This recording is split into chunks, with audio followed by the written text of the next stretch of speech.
नमस्कार मित्रों, हिंदी की कालजयी और चुनिंदा कहानियों के चैनल में आपका स्वागत है। आज सुनिए स्वतंत्रता सेनानी रहीं देश की जानी मानी कवित्री और कथाकार सुभद्रा कुमारी चौहान जी की लिखी हुई कहानी कान के बुंदे। तो शुरू करते हैं कहानी। आज सुनिए हिंदी साहित्य की उम्दा और बेहतरीन कहानियों की श्रृंखला में सुभद्रा कुमारी चौहान जी की कहानी कान के बुंदे। तो शुरू करते हैं कहानी। कीमत पर विचार करने का समय न था। ऐते वे सिटी कोतवाल से मिलकर, जिससे उनकी बड़ी घनिष्ठता थी, हीरालाल को अपनी जमानत पर छुड़ा लाए। बुंदों के साथ ही 9 रुपए देकर वकील साहब ने हीरालाल को कचहरी भेजा और स्वयं भी कचहरी गए। किंतु दिन भर उनके मस्तिष्क में यह बात फिरती रही कि 2000 रुपये कीमत के बुंदे आखिर इसकी स्त्री के पास कहाँ से आए। इन बुंदों के साथ कौन सा कैसा रहस्य छिपा है। वकील साहब एक बार जानने के लिए उत्कंठित से हो उठे। हिरासत से बाहर आते ही हीरालाल ने झुककर वकील साहब के पैर छू लिए। अभी तक वो वकील साहब को केवल अपनी नौकरी के ही कारण न छोड़ सकता था, किंतु आज से तो वो उनका भक्त भी हो गया और उसने मन ही मन निश्चय किया कि चाहे इनके साथ रहकर मुझे अनेक विपत्तियां ही क्यों न उठानी पड़ें, परंतु अब इस देवता आदमी का साथ आजन्म न छोड़ूंगा। शाम को बुंदों के लिए हुए वो वकील साहब के एहसान के भार से दबा हुआ घर लौटा। जेब से बुंदे निकालकर पत्नी के सामने रख दिए। कमला ने उत्सुकता पूर्वक पूछा, क्यों, पसंद नहीं आए? हीरालाल बोला, वाह, पसंद क्यों नहीं आए? इतने अच्छे बुंदे और पसंद नहीं आते? बनने को भी दे दिए गए। कमला बोली, बुंदे बनने को दिए? पर मैं तो ये कहना भूल ही गई थी, पर यहाँ के नहीं, मद्रास के बने हैं। जब मैं बहुत छोटी थी तब हम लोग बाबू के साथ मद्रास गए थे, वहीं माँ के लिए बाबू ने इसे खरीदा था। हीरालाल बोला, शायद यही बात हुई होगी। जब सुनारों ने बनाने से इनकार कर दिया होगा तभी वकील साहब ने लौटाया होगा। हीरालाल ने बुंदों की कीमत के बारे में, अपने पकड़े जाने के बारे में और वकील साहब ने उसे किस तरह छुड़ाया, इस बारे में अपनी स्त्री से कुछ भी न कहा। शहर में प्लेग का प्रकोप हुआ।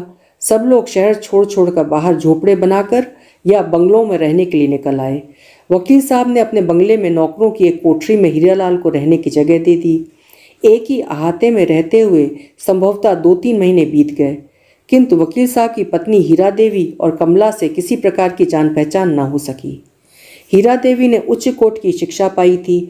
वो संस्कृत में काव्य तीर्थ और अंग्रेजी में बीए थीं। साधारण सुंदर थीं, पर स्वभाव जरा रूखा था। वे मौके मौके पर ही हंसती थीं। साधारण लोगों से बातचीत वो कुछ कम ही करती थीं।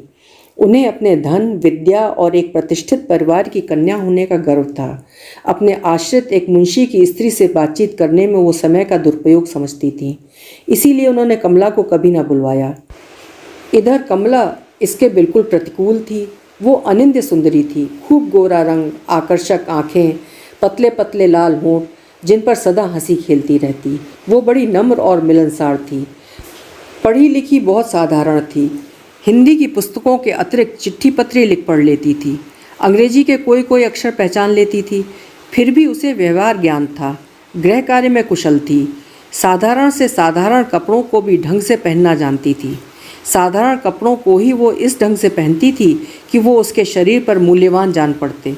20 साल की उम्र होने पर भी 14 साल की किशोरी जान पड़ती। उसके स्वभाव में एक प्रकार की लापरवाही और अल्हड़पन था, जो इस बात का साक्षी था कि इसने भी अपने जीवन में कभी अच्छे दिन देखे हैं। जिस दिन से कमला को मालूम हुआ कि हीरा देवी ने उसके इयररिंग्स मंगवाए और पसंद किए हैं, उनसे मिलने के लिए कमला की उत्सुकता और भी बढ़ गई। एक दिन दोपहर को वो हीरा देवी से मिलने गई, जिसकी सूचना हीरालाल ने अपने मालकिन को पहले से ही दे रखी थी। बरामदे में एक चटाई पड़ी थी। कमला उसी पर बैठ गई। साधारण आवभगत के बाद हीरा देवी पास पड़ी हुई कुर्सी पर बैठकर एक मासिक पत्रिका के पन्ने उलटने लगीं। बीच बीच में वो कमला की बातों का उत्तर भी देती जाती। उन्होंने अपने किसी भी व्यवहार से ये प्रकट न होने दिया कि कमला के आने से उन्हें किसी तरह की प्रसन्नता हुई है। प्रत्युत उन्होंने यही प्रकट किया कि उसके आने से उनके काम में कुछ विघ्न ही पड़ा है। उनके मुंह के भाव से कुछ ऐसा प्रकट हो रहा था जैसे उन्हें कमला के रूप और लावण्य से ईर्ष्या हो रही हो। कमला एक साधारण जामदानी की कड़ी हुई गुलाबी रंग की साड़ी और वैसा ही ब्लाउज पहने थी। हाथों में 3-3 कांच की चूड़ियाँ और कानों में वही हीरे के इयररिंग चमक रहे थे। वो इस आशा में थी कि हीरा देवी यदि कुछ भी उसके बुंदे के विषय में पूछेंगी तो वो बातों ही बातों में उन्हें बतला देगी कि यद्यपि इस समय दिनों के फेर से वो मुंशी की स्त्री है, किंतु वो भी किसी समय बड़े घर की लड़की थी और उसने भी अच्छे दिन देखे हैं। उसके पास एक नहीं अनेक जेवर थे, इन बुंदों की तरह। किंतु हीरा देवी ने उसके साथ बातचीत करने में जो उदासीनता दिखलाई, उससे कमला के आत्मसम्मान को धक्का लगा। वो यहाँ आकर पछता रही थी। वो उठकर घर जाने की आज्ञा लेने ही वाली थी कि इसी समय हीरा देवी किसी कार्यवश कुछ देर के लिए भीतर चली गईं। कमला को रुक जाना पड़ा। वो वहीं चटाई पर बैठी उसी मासिक पत्रिका के पन्ने उलटने लगी। ठीक इसी समय वकील साहब ने घर में प्रवेश किया। कमला वकील साहब को पहचानती थी, किंतु वकील साहब उसे न जानते थे। कमला उठकर खड़ी हो गई। वो कहीं छिप जाने का स्थान ढूंढने लगी। इधर वकील साहब को एक सम्भ्रांत महिला को इस तरह बरामदे में चटाई पर बैठाना कुछ अपमानजनक मालूम हुआ। पहले तो वो उल्टे पांव बाहर लौट जाने वाले थे, परंतु न जाने क्या सोचकर उन्होंने कमला को संबोधन करके कहा, आप यहाँ बाहर क्यों बैठी हैं? आइए ड्राइंग रूम में बैठिए, मैं उन्हें बुला लेता हूँ। कमला कुछ न बोली। चित्र छाया की तरह वकील साहब के पीछे पीछे जाकर ड्राइंग रूम में बैठ गई। सच बात तो यह थी कि हीरा देवी की तरफ से इतना निरादर और वकील साहब के द्वारा इतना आदर, दोनों के व्यवहार में इतना अंतर देखकर कमला कुछ विस्मित सी हो गई। वकील साहब ने अंदर जाकर पत्नी से कहा और फिर बाहर आकर बैठ गए। हीरा देवी ने समझा कि कोई और मिलने आया है, इसलिए वो अपने कपड़े बदलने लगी। कपड़े बदलकर रसोइयों को चाय तैयार करने के लिए कहकर वो ड्राइंग रूम में आईं, किंतु वहाँ किसी और को नहीं, कमला को ही पति के साथ खुले मुंह मखमला कोच पर बैठे देखकर हीरा देवी के शरीर में आग लग गई।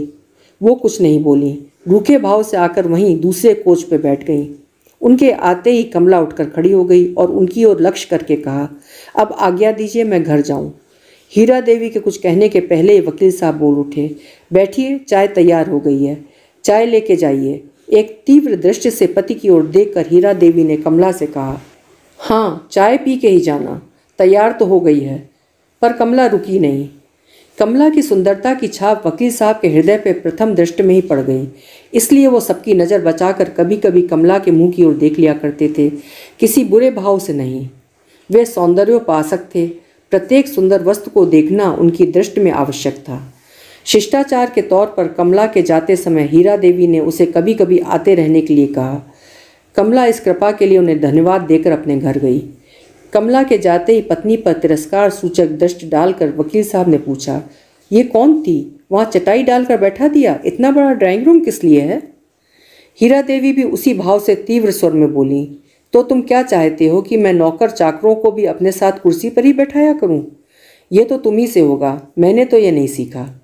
फिर भी अब वाद विवाद करने का क्या तात्पर्य है, जब तुमने उसे बुलाकर अपने पास कुर्सी पर बैठा ही लिया था? वकील साहब ने उत्सुकता से पूछा, नौकर चाकर? नौकर चाकर से तुम्हारा क्या तात्पर्य है? हीरा देवी ने रुखाई से कहा, यह मुंशी की ही तो स्त्री थी ना, नौकर चाकर नहीं तो क्या मेरी हमजोली है? वकील साहब कुछ नम्न होकर बोले, मुंशी की स्त्री ही सही, हीरालाल मेरा मुंशी है, उसकी स्त्री तो नहीं है ना। उसके साथ तुम्हें नौकरों का सा बर्ताव कदापि न करना चाहिए। जो सम्मान करना जानता है वो सम्मान पाता भी है। फिर गरीबों का सम्मान तो धनिकों से अधिक करना चाहिए। यदि तुम उसे अपने साथ पहले ही ड्राइंग रूम में लेकर बैठती तो तुम्हारे सम्मान में कुछ भी अंतर ना आता, तुम्हारे विषय में वो ऊंचे विचार लेकर ही जाती। हीरा देवी अब झुंझला उठी, क्यों तंग किए जा रहे हो? मुझसे नहीं बन पड़ा, तुमने तो कर ही दिया ना, फिर अब अफसोस किस बात का? और इतने पर भी संतोष ना हो तो जाकर उसके आंसू पोंछाओ, मुझे कोई शिकायत ना होगी। कहकर हीरा देवी उठकर दूसरे कमरे में चली गईं। मेज पर चाय ठंडी हो रही है, उस तरफ ना वकील साहब का ध्यान था और ना ही हीरा देवी का। हीरा देवी के जाते ही वकील साहब थके हुए से एक कोच पर लेट गए। बात बात पर वो पत्नी से वाद विवाद और तर्क से थक गए थे। विवाह से पहले जब उन्हें मालूम हुआ कि उनकी भावी पत्नी ग्रेजुएट हैं, संस्कृत में कात्य तीर्थ हैं, तो उन्हें न जाने कितनी प्रसन्नता हुई थी। अपने कल्पना जगत में उन्होंने अपने एक छोटे से सोने के संसार को देखा था, जिसमें सहयोग से गृहस्थी नंदनवन हो जाती है। इसी सुस्वप्न को देखते देखते वे विवाह के बंधन में बंध गए और उन्होंने अपने भाग्य की सराहना की। मित्रों ने बधाई के पुल बांध दिए। नववधु अधिक सुंदरी न थी पर सुशिक्षित थी, इसका वकील साहब को गर्व था। आज उनका गर्व धूल हो चुका था। रह रह के उन्हें ऐसा जान पड़ता था जैसे उन्होंने बहुत बड़ी भूल कर डाली है, जिसका कोई प्रतिकार नहीं। पत्नी के उद्दंड स्वभाव से बहुत असंतुष्ट थे। हीरा देवी में उन्हें स्त्रियोचित गुण ढूंढे न मिलते थे। पत्नी से अधिक संकोच और शील की मात्रा उनके ही स्वभाव में थी, जिसके कारण वो पत्नी से कभी कुछ कह सुन न सकते थे, और कहते भी तो कैसे। हीरा देवी आखिर उनसे किस बात में कम थीं? वे वकील थे। हीरा देवी भी कुछ दिनों तक पटना के गर्ल्स स्कूल में प्रिंसिपल रह चुकी थीं। वकील साहब BA LLB थे तो हीरा देवी BA BT थीं। विद्या, डिग्री या रुपया कमाने की कला वकील साहब से हीरा देवी किसी बात में तिल भर भी कम न थीं।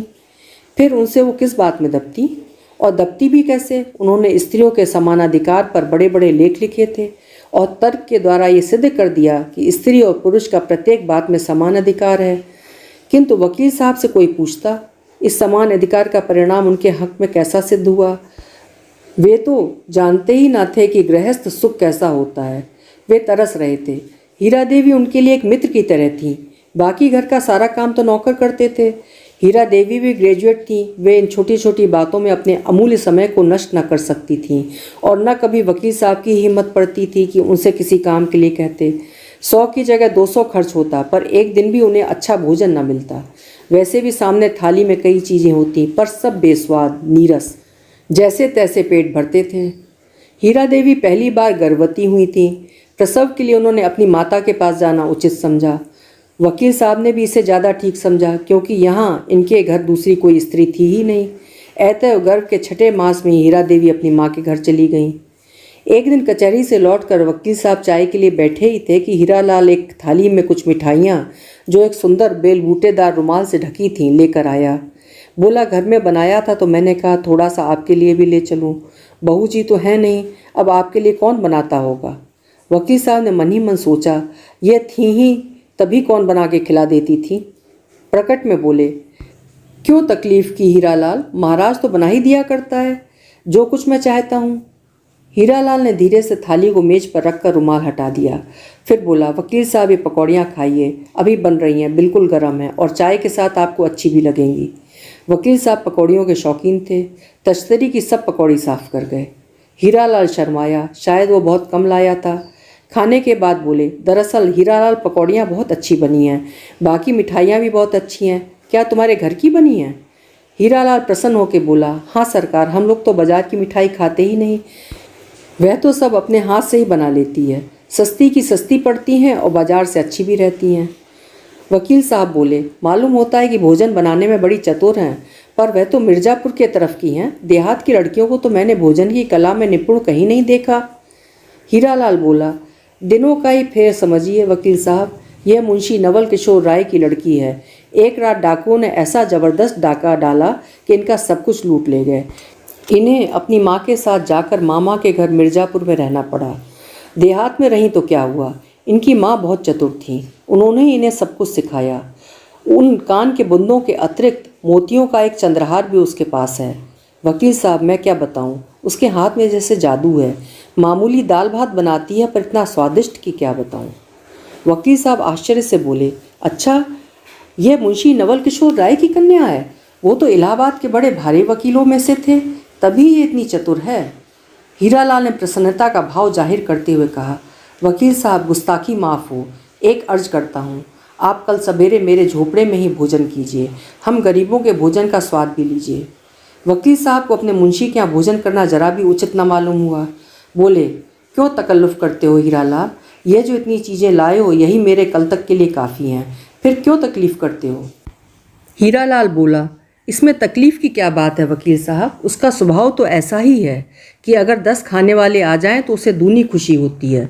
सुस्ती तो उसमें नाम की नहीं है, और खाने वालों को खिला पिला के चाहे उसके खाने के लिए एक और भी ना बचे, उसे बड़ा संतोष होता है। वकील साहब बोले, अच्छा, भोजन तो तुम्हारे घर का मैं स्वीकार कर लेता हूँ, पर मैं वहाँ खाने ना जाऊँगा, तुम खाना यहीं ला देना। हीरालाल खुशी खुशी अपने घर गया। वकील साहब कपड़े पहन के क्लब गए। क्लब से उस दिन वकील साहब जल्दी ही लौट आए। उनका जी वहाँ न लगा। एक अजीब तरह की परेशानी उन्हें तंग किए डालती थी। भोजन के लिए महाराज पूछने आया। कई बार पूछने पर जैसे सोते सोते चौंक कर उन्होंने जवाब दिया, नहीं। महाराज इस नहीं का अर्थ कुछ भी न लगा सका। दोबारा फिर पूछा, साहब भोजन लाऊं क्या? वकील साहब झल्ला उठे। बोले, अभी कहा था ना मत लाओ, क्या एक बार कहने से भी नहीं समझ सकते? महाराज चुपचाप चला गया। उस दिन किसी की हिम्मत वकील साहब से बोलने की ना हो सकी, किंतु 9 बजे रात को फिर हीरालाल दरवाज़ा खटखटाता हुआ पहुंचा।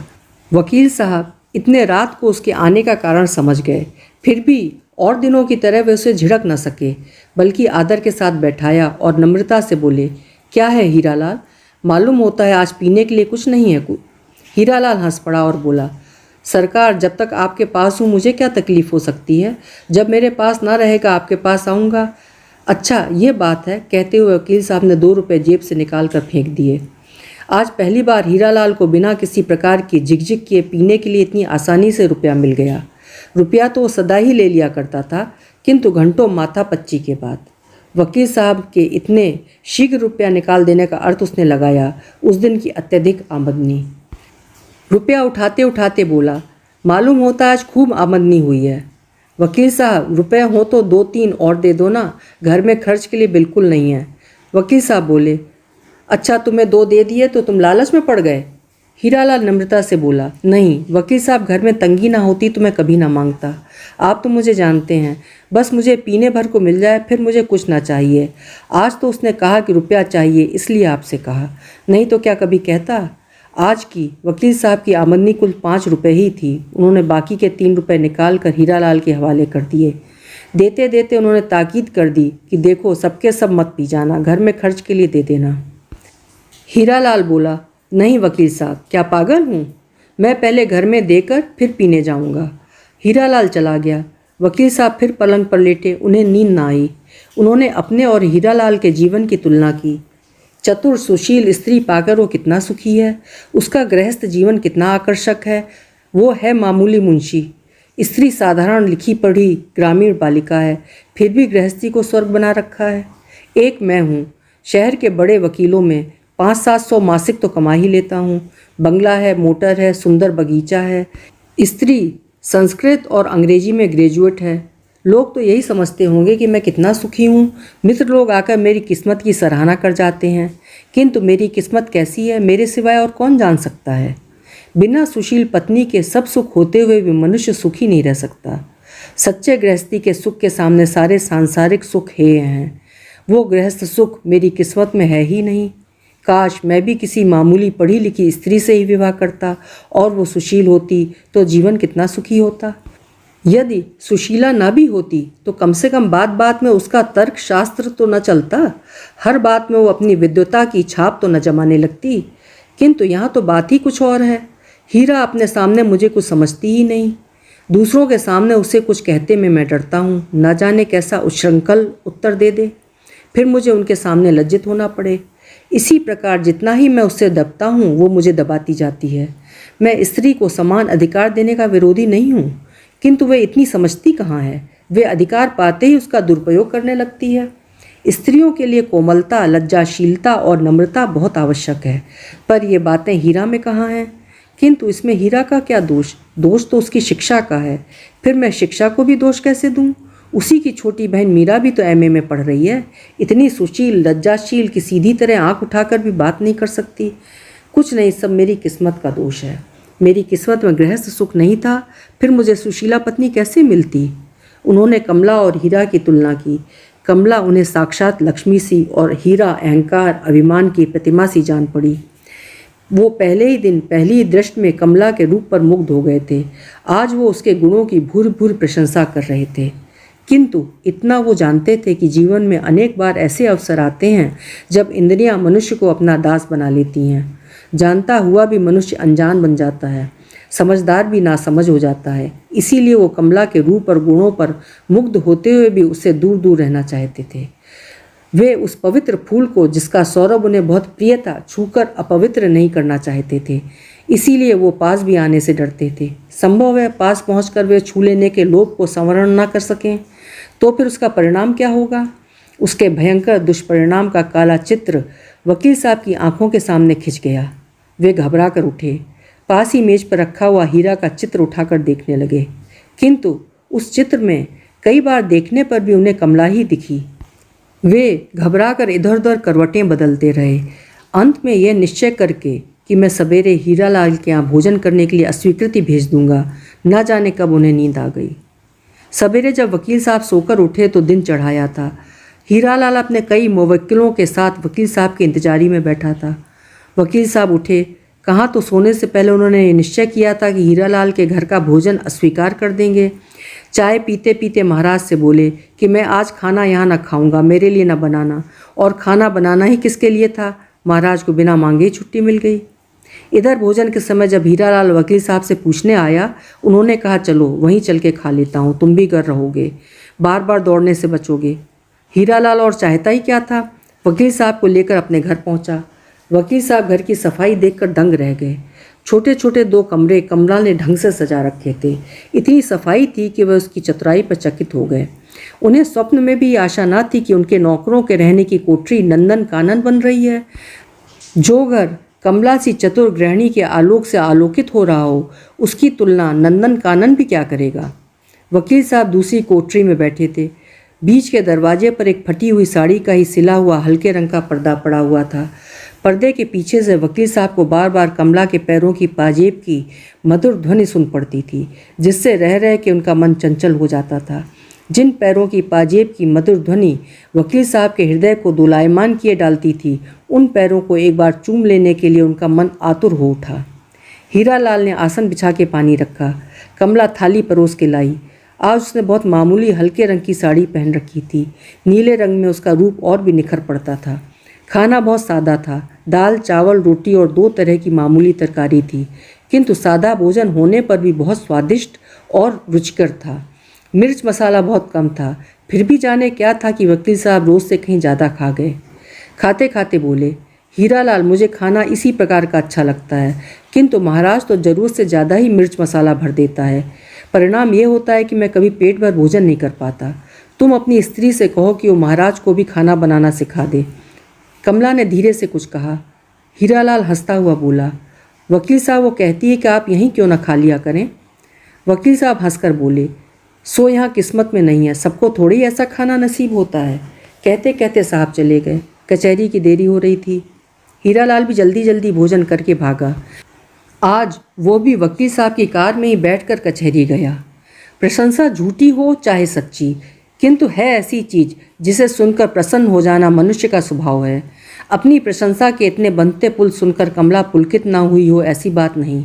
अब वो चीज़ें दूने उत्साह के साथ बनाती और नित्य ही कोई न कोई नई वस्तु बनाकर वकील साहब के लिए भेजती। उसके हृदय में और कोई भाव न थे, किंतु प्रशंसा पाने की लालसा जरूर थी। वकील साहब इसका दूसरा ही अर्थ लगाते। वे बार बार सोचते कि जिस प्रकार मेरे हृदय में उसके लिए प्रेम का सूत्रपात हुआ, उसी प्रकार कमला के हृदय में भी तो नहीं है।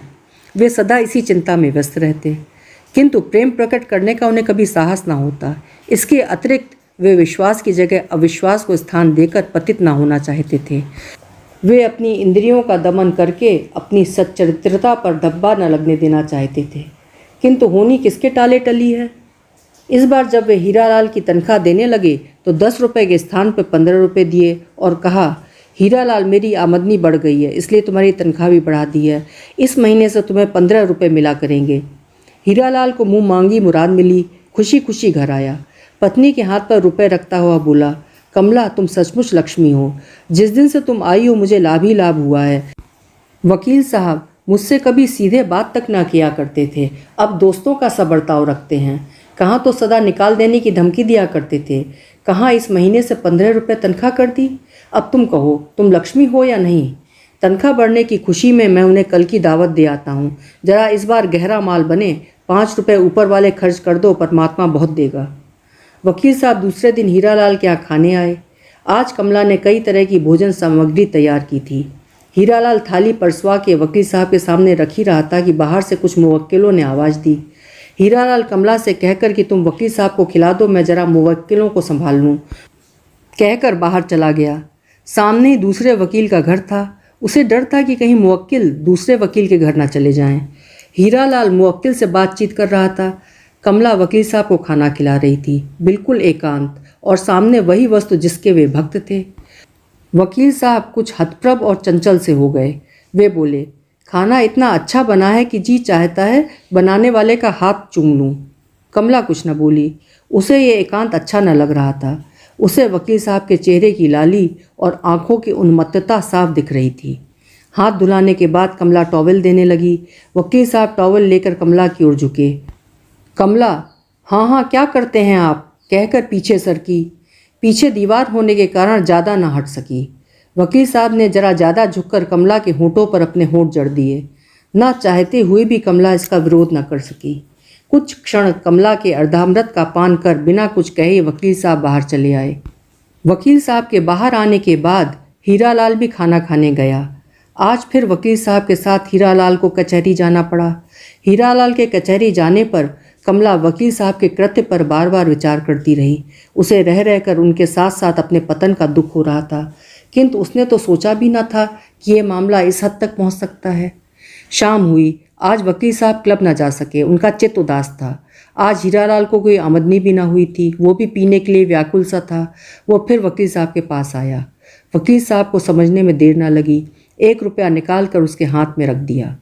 हीरालाल कलारी की तरफ भागा। वकील साहब धीरे धीरे हीरालाल के घर की ओर गए।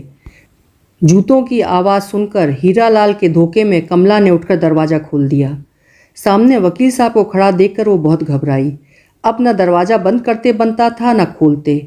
वो कुछ क्षण तक दरवाज़ा पकड़े खड़ी रही, फिर बोली, क्या चाहिए आपको? वकील साहब रुंधे हुए कंठ से कंपित स्वर में बोले, तुमसे माफ़ी मांगने आया हूँ। कमला, जरा भीतर बैठ जाने दो, फिर कहता हूँ। कमला दरवाजे से सरक गई। वकील साहब आकर भीतर कुर्सी पर बैठ गए। कहा, मुझे अपने कृत्य पर बड़ा दुख है। कमला, तुम मुझसे नाराज़ तो नहीं हो? कमला कातर स्वर में बोली, मैं नाराज़ हूँ या खुश, अब पूछकर क्या होगा? ये तो आपको पहले ही पूछना चाहिए था। फिर भी मैं आपसे पूछती हूँ, आखिर हट से क्या लाभ है? मेरी और आपकी दोनों की ज़िंदगी बर्बाद हो जाएगी। वैसे आपको तो विशेष क्षति नहीं होगी, किंतु मैं कहीं की नहीं रहूँगी। वकील साहब ने भर्राए स्वर में कहा, कमला, मैं तो पागल हो रहा हूँ। मेरी दवा तुम्हें छोड़कर कोई नहीं कर सकता। वैसे आज जो कुछ भूल हो गई उसे तुम क्षमा करो। तुम्हारी इच्छा के विरुद्ध मैं तुम्हें कभी हाथ न लगाऊंगा। रही तुम्हारे जीवन बर्बाद होने की बात, सो मैं तुम्हें विश्वास दिलाता हूँ कि मैं हीरालाल को कभी किसी हालत में अलग न करूँगा और तुम्हारा जीवन मेरे जीते जी कभी बर्बाद नहीं हो सकता। कमला ने दीन भाव से पूछा, फिर भी ये कहाँ तक उचित है कि जो आदमी आपका विश्वास करे उसी के साथ अविश्वास करें? कभी इन्हें जरा भी शक हुआ तो मेरे और आपके विषय में क्या सोचेंगे? वकील साहब बोले, कमला, शक होने ही कैसे पाएगा? कहते उठकर पास खड़ी हुई कमला का उन्होंने गाढ़ा आलिंगन कर लिया और उसी शाम उनका पतन हो गया। इस बात से कमला को जो दुख था वो तो था ही, वकील साहब भी अपने कृत्य से संतुष्ट न थे। न जाने कितने दिन और कितनी रातें उन्होंने बेचैनी से बिताईं, किंतु कार्यक्रम उनका जो का त्यों चलता रहा। रोज़ शाम को हीरालाल जब कलारी जाता, उसी समय वकील साहब अपनी मधुशाला में पहुंचते। ये क्रम महीनों चलता रहा, किंतु हीरालाल कुछ भी न जान सका। धीरे धीरे कमला को गर्भ के लक्षण प्रकट हुए। विवाह को 9 साल हो चुके थे। इतने दिन बाद ही सही हीरालाल ने उम्मीद छोड़ सी दी थी, किंतु जब उसे मालूम हुआ कि कमला गर्भवती है तो उसे बेहद खुशी हुई। उसने मन ही मन सोचा, वकील साहब के यहाँ लड़का हुआ तो इधर भी ईश्वर ने भेज दिया। इसमें क्या रहस्य है, बेचारा हीरालाल न जानता था। एक दिन हीरालाल भोजन के बाद रुपया लेकर कलारी की तरफ चला। रास्ते में उसका एक लेनदार मिल गया। उसे हीरालाल से करीब 10 रुपये लेने थे। हीरालाल को देखते ही उसने 10 तो सीधी सीधी सुनाई और रुपए छीन लिए। अब कलारी जाके हीरालाल करता तो क्या करता, लाचार घर की तरफ लौट पड़ा। घर आकर अपने घर में उसने वकील साहब को बैठा पाया। अपने घर में वकील साहब को देखकर हीरालाल को अचानक उस समय पहुंचा देखकर वकील साहब को आश्चर्य हुआ, किंतु वकील साहब चतुर थे। बोले, क्यों हीरालाल, हमेशा तो मुझे भोजन के लिए पूछा करते थे। आज जब मुझे घर में ढंग का खाना ना मिला तो पहले से ही खा पी कर बैठ गए। हीरालाल बोला, अरे तो और बन जाएगा वकील साहब। उसने पत्नी को वकील साहब के लिए कुछ बनाने का इशारा किया। वकील साहब रोकते हुए बोले, नहीं नहीं, अब क्यों तकलीफ देते हो? मैं जानता हूँ तुम लोगों ने खाया पिया ना होता तो मैं भी कुछ खा लेता। फिर कुछ हंसकर बोले, और तुम्हारा क्या हाल है? मालूम होता है चढ़ाई नहीं। हीरालाल के हृदय में कुछ आशा का संचार हुआ। इस समय मदिरा से अधिक आकर्षक कोई दूसरी चीज़ दुनिया में उसकी दृष्टि में न थी। बोला, चढ़ाता कैसे वकील साहब? 1 साला लेनदार मिल गया, रुपया ही छीन लिया। फिर मैं कलारी तक नहीं गया, जाके भी क्या करता? वहाँ कहीं दूसरों को पीते देखकर और जी खराब होता। आपके पास हो सरकार तो जिला लो, नहीं तो बिना खुराक के मर जाऊंगा। जेब में से 5 रुपए का नोट निकालते हुए वकील साहब बोले, मेरे पास छुट्टा रुपया नहीं है और तुम्हें रुपया देते हुए डर लगता है। नशे के झोंक में ना जाने कितने का पी जाओ। हीरालाल बोला, नहीं सरकार, ऐसा भी कहीं हुआ है। मैं तो उतना ही पीता हूँ, मेरी तो खुराक ही उतनी है, बस 1 रुपया 8 आना की। हीरालाल नोट लेके जाते जाते कमला से बोला, वकील साहब को कुछ बना के खिला जरूर देना। वकील साहब बोले, पहले अपनी फिक्र कर लो फिर हमारी करना। हीरालाल हंसता हुआ चला गया। हीरालाल जब आंख से ओझल हुआ तो कमला का आलिंगन करते हुए वकील साहब बोले, तुम इस शराबी की दास हो कमला? यदि बदलने का कानून होता तो मैं हीरा को देके तुम्हें ले लेता। हीरालाल के साथ भले खुश न रहती, पर तुम्हारे सरीखा सुखी तो दुनिया में कहीं ढूंढने से भी न मिलता, न कमला? कमला ने कुछ उत्तर न दिया। विदाई की अंतिम छाप कमला के होठों पर लगाकर वकील साहब अपने घर आए। कमला के गर्भ का 5वां महीना चल रहा था। हीरालाल खूब पी के लौटकर 3.5 रुपए कमला के सामने फेंक दिए। फिर वो खाट पर बेहोश होकर गिर पड़ा। आज उसने दूनी चढ़ा ली थी। धीरे धीरे हीरालाल को अपनी स्त्री और वकील साहब के चरित्र के विषय में कुछ कुछ संदेह होने लगा, किंतु कुछ भी कहने की हिम्मत न पड़ती। जब तक वो अपनी आंख से कुछ न देख ले तो कैसे कहे। लेकिन इस विचार मात्र से उसका हृदय बड़ा विचलित हुआ। अब वो ज़्यादा पीने लगा, किंतु इस पर भी उसे शांति न मिलती। वो बड़ा व्यथित और घबराया सा रहता। एक दिन वो कमला से बोला, कमला, जाने क्यों मुझे तुम्हारा वकील साहब के साथ इतना मिलना जुलना पसंद नहीं आता। कमला ने कहा, मैं तो उनके घर मिलने जाती नहीं, तुम उन्हें मना कर दो, मैं उनसे कभी न मिलूंगी। हीरालाल निरुत्तर हो गया। वकील साहब को रोकने का साहस उसमें न था। उसने सोचा, मकान ही बदल लूँ तो अच्छा रहेगा। वो मकान की तलाश में चला। रुपया लेकर कलारी की तरफ जाने के इरादे से निकला, किंतु कुछ ही दूर जाने पर उसे कुछ मुवक्किल मिल गए। वो उन्हें लेकर लौट पड़ा। बंगले पर आने पर मालूम हुआ वकील साहब क्लब गए हैं। मुवक्किलों से बातचीत करके 5 रुपए फीस की पेशगी लेकर हीरालाल उन्हें सवेरे आने की ताकीद कर अपने घर की तरफ चला। वो रबर सोल जूते पहने था, इसलिए जूतों की आवाज़ ना हुई। बाहर बरामदे पर पहुंचकर उसने देखा कि सामने का दरवाज़ा बंद है। अंदर से वकील साहब और कमला के हंसने की आवाज़ आ रही थी। वो चुपचाप कुछ क्षण तक खड़ा रहा। उसने सुना कमला कह रही थी, लड़की हो या लड़का है तो तुम्हारा ही, उसकी पूरी जिम्मेदारी तुम्ही पर रहेगी। मैं यह न देख सकूंगी कि तुम्हारा एक बच्चा मोटर पर बैठकर स्कूल जाए और दूसरा पैर घसीटता हुआ जाए। वकील साहब बोले, पगली हुई हो? तुम्हें मैं भी यहाँ न रहने दूंगा, मैं तुमको लेकर भाग जाऊंगा। वकालत, मकान, बगीचा सब हीरा और हीरालाल के लिए छोड़ जाऊंगा। मेरे पास बस तुम रहो। मैं दुनिया की सारी संपत्ति को ठुकरा दूंगा। मोटर मैं अपने बच्चे के लिए साथ रखूंगा, कहीं भी रहूंगा, कमा खाऊंगा। हो ना तैयार इस बात के लिए? कमला हंस पड़ी। हीरालाल अधिक न सुन सका। संताप से वो पागल सा हो रहा था। उसने जोर से एक ठोकर दरवाजे पर लगा दी। दरवाजा अंदर से बंद था। वो वहाँ क्षण भर भी न ठहर सका। तेजी के साथ अहाते से बाहर निकल गया। अंधकार में किधर अदृश्य हो गया कोई ना जान सका। इस घटना को हुए कई मास बीत गए। अब कमला और वकील साहब के संबंध की चर्चा घर घर में थी। संदेह तो लोग पहले से ही करते थे, किंतु हीरालाल के इस प्रकार अचानक लापता हो जाने से संदेह करने में कोई संदेह का कारण न रह गया था। एक सखी ने कुछ गोलमाल करके हीरा देवी को भी लिखा। यह भी लिखा कि वो फौरन चली आए। इसके एक ही दिन पहले हीरा देवी को पति का पत्र मिला था, जिसमें लिखा था कि यहाँ कई तरह की मौसमी बीमारियाँ फैली हैं। ऐसे समय में तुम बच्चे को लेकर यहाँ मत आना, मैं स्वयं तुम्हें लेने आ जाऊँगा। अब हीरा देवी पति के असली मतलब को समझी। उनके सिर से पैर तक आग लग गई। उसी दिन रात की ट्रेन से वो रवाना हो गई। उनके पहुंचने से 15 दिन पहले बंगले में ही एक कमरे में कमला को कन्या हुई थी। हीरा देवी के इस प्रकार अचानक पहुंचने की वकील साहब को संभावना न थी। वो किंकर्त विमूढ़ से हो गए। उनकी समझ ही में न आया कि क्या करें। पहुंचने के कुछ ही घंटे बाद हीरा देवी ने देखते देखते कमला को बच्ची समेत बंगले से बाहर निकाल दिया। बंगले से निकलते समय कमला वकील साहब के दफ्तर की तरफ मुड़कर बोली, मुझे उन कोठरी में से एक में रहने दो। मैं इतना नन्हा सा बच्चा लेकर कहाँ जाऊँ? फिर मुझसे चला भी तो नहीं जाता। वो अपनी बात पूरी भी न कर पाई थी कि अचानक हीरा देवी आ गई। डांट के बोली, सीधी निकल जाओ। मेरी इच्छा के विरुद्ध तुम इस अहाते में पैर भी नहीं रख सकती। वकील साहब बुत की नाई बैठे रहे। उनसे कुछ भी करते न बना। उन्हीं की आंख के सामने जिसे उन्होंने इतना बड़ा आश्वासन दे रखा था, वही कमला गिरती पड़ती किसी प्रकार बंगले से बाहर चली गई। किसी को उस पर दया न आई, किसी ने उसे शरण न दी। अपने पाप के फल को हृदय से लगाए संताप के आंसू बहाती हुई कमला निरुद्देश्य भाव से चली जा रही थी। ये थी आज की कहानी दोस्तों। आपको कैसी लगी मुझे ज़रूर बताइएगा। कल मैं फिर मिलूँगी किसी प्रसिद्ध और प्रतिष्ठित लेखक या लेखिका की कहानी के साथ। तब तक मुझे आज्ञा दीजिए। मेरे चैनल को सब्सक्राइब ज़रूर करिएगा। आपके समय के लिए आपको बहुत बहुत धन्यवाद।